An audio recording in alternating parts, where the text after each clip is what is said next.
Hey everyone, and welcome back. Today I'm going to talk about the 1985 horror classic, Fright Night. I hope you love this movie as much as I do.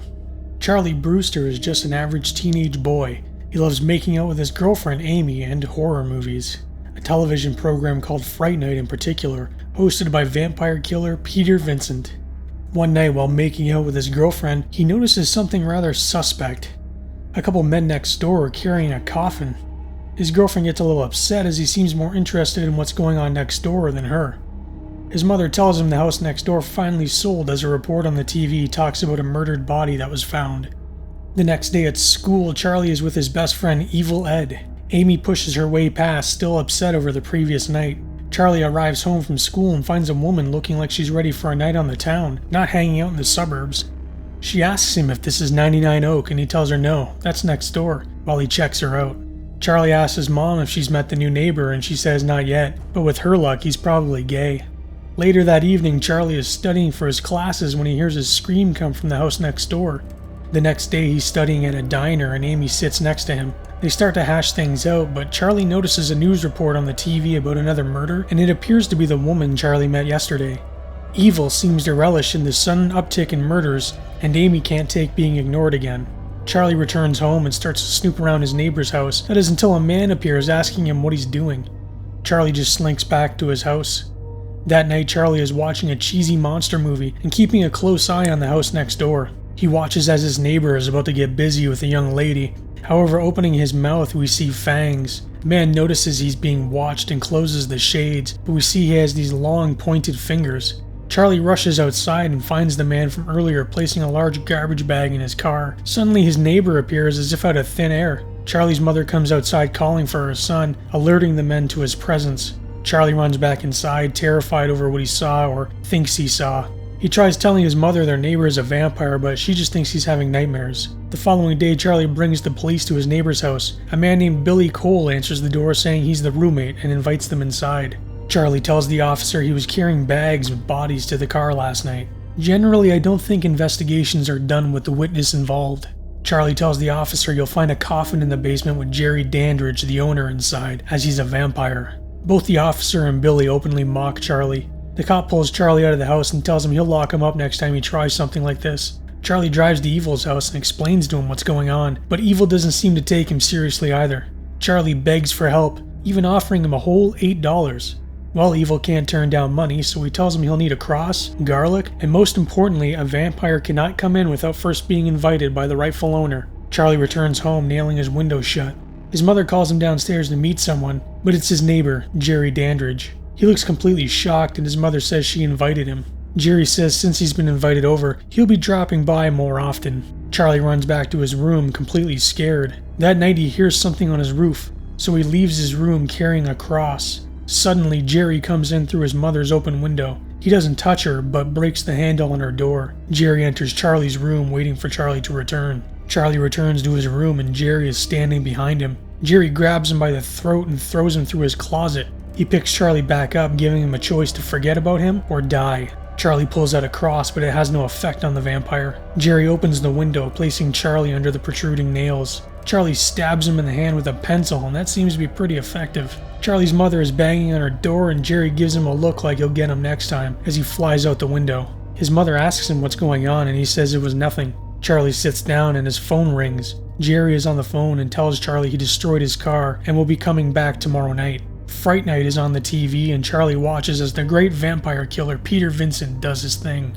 The next day, Charlie is waiting outside the studio as Peter exits. He desperately needs a word with him, and Peter thinks he just wants an autograph. Charlie tells him he has a vampire next door and needs his help killing him. Peter has the normal response and just thinks he's nuts. Amy and Evil show up to Charlie's house and enter his room, finding crosses, garlic, and Charlie carving a wooden stake. Charlie's plan is to go next door and kill Jerry before nightfall, but Amy tells him not to do a thing until they can speak to Peter themselves.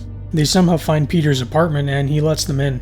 Again, he thinks they just want an autograph, but they tell him about Charlie. They come up with the plan of testing Jerry to prove to Charlie that he isn't a vampire. They call Jerry, and he actually agrees to this, seeing as how they're bringing Charlie straight to him. That night, Peter arrives and they head to the house.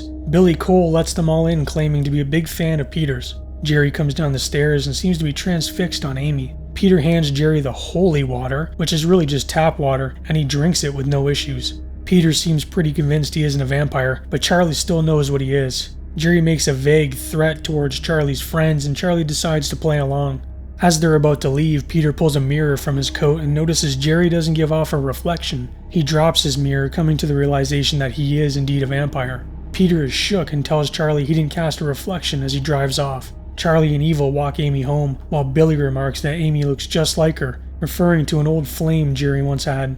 Evil and Charlie get into an argument over the whole vampire thing, and Evil leaves them, walking alone down an alley. Evil hears footsteps coming from behind and calls for Amy and Charlie, however it's not them and instead it's Jerry. Evil runs into a dead end and Jerry appears behind him. Jerry tells him they won't pick on you anymore and offers Evil his hand.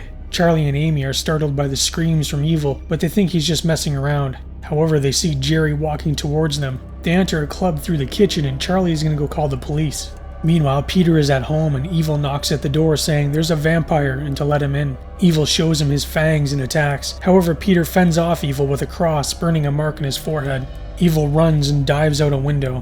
Back at the club, and Charlie can't get through to the police. Amy sees Jerry and she's falling under his hypnotic spell. She leaves with Jerry while Charlie is on the phone with Peter. Amy is completely under his spell at this point. Charlie tries to attack Jerry, but he's far too strong for him. He tells Charlie to bring himself and Peter to his house, that is, if he ever wants to see Amy again. A couple security try to stop Jerry, but these two are no match for him. Charlie leaves the club to see Evil and the others drive off with Amy. He arrives at Peter's, who won't let him in without a test this time. Charlie begs for his help, but Peter says he's not a great vampire killer, that's just a character. At Jerry's house, and Amy awakes in his room. She sees a painting on his wall of a woman that looks an awful lot like her, and he says it's someone he knew a long time ago. Things get a little awkward as Jerry is an immortal vampire and Amy a 16-year-old girl. Jerry bites her neck, slowly draining her blood. Charlie arrives at his house alone, prepared to save Amy, but lo and behold, Peter's with him. They have all the tools to handle a vampire, including a gun for Billy. The front door opens and Peter talks to himself, reaffirming he's the great vampire killer. The door slams behind them, scaring both. Jerry comes out, scraping his nails along the railing. Charlie asks where Amy is and Jerry says, "Up here, you just have to get by me." Peter pulls a cross and Jerry just crushes it, saying you need to have faith for that to work. However, Charlie pulls out his and drives the vampire straight back. Billy comes out and hits Charlie, knocking him over the railing. Peter runs outside and into Charlie's home. He looks for Charlie's mother, but finds Evil Ed in her bed instead. Tries saying that 3 times. Peter runs out of the room terrified, but Evil comes out in the form of a wolf. He lunges at Peter, who stabs him with a broken leg from a table. Peter finds Evil as he starts to return to his human form, almost feeling sorry for him. Back at Jerry's, and he dumps Charlie next to Amy, giving him a broken piece of wood, saying he's gonna need this. Charlie rolls Amy over to find she's become a vampire, and Jerry looks pleased with his handiwork. Peter heads back to Jerry's, but the eeriness of the house nearly stops him. Chair leg in hand though, he heads back inside. He finds Charlie locked in the room and tells him to make as much noise as he can while he breaks down the door. Peter tells Charlie to grab Amy and let's go, but he shows Peter the bites. Peter informs him if they kill Jerry before dawn, it will reverse the transformation. They come out of the room and are stopped by Billy. However, Peter pulls a gun on him and shoots him right in the head. Jerry comes out and Charlie pulls a cross on him. He runs off and we see Billy sit up in the background. He's not a vampire, but I don't know what the hell he is. Peter continues to shoot him, but the bullets don't seem to do much. Charlie stabs him in the heart with a stake and he melts into a puddle of goo and sand. They check on Amy and she's changing more and more.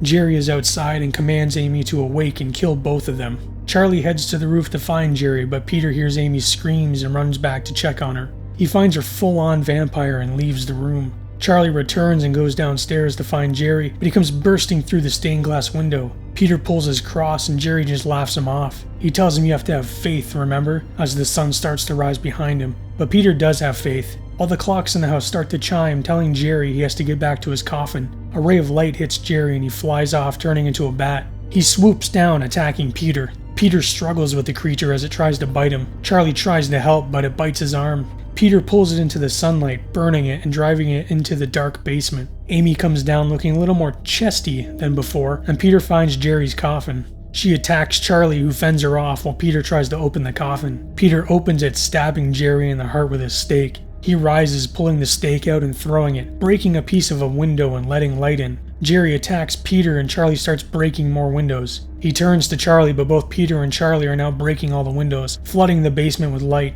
Peter closes the coffin before Jerry can get in, but Jerry just laughs, cornering Peter. Charlie rushes over, pulling down a shade as the light pours in, sending Jerry flying across the room. His body burns from the sunlight, then suddenly it's gone. Amy stands and she's back to her normal self. Sometime later, Charlie and Amy are making out with Fright Night, hosted by Peter Vincent, back on the TV. Charlie shuts off the TV but sees some glowing eyes coming from next door. Amy asks him what's wrong, but he says nothing as they start to make out again. We see the glowing eyes once again and hear Evil say, "Oh, you're so cool, Brewster," as the film comes to an end. I hope you enjoyed our little look at Fright Night. If you'd like more videos like this, please like the video and subscribe. Thank you all for watching and take care.